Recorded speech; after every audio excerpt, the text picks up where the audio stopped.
Okay, today we're going to show you how to fix your TV if it won't turn on, and most likely you're seeing like a blinking or a flashing red light. We're going to show you several methods for fixing this problem.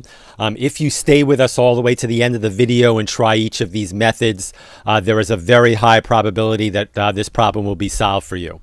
Okay, the first thing to try here is really the simplest, and in most cases this one will actually work, so you might not even need to go on. Just basically unplug your TV from the wall, wait about 60 seconds, and then plug it back in.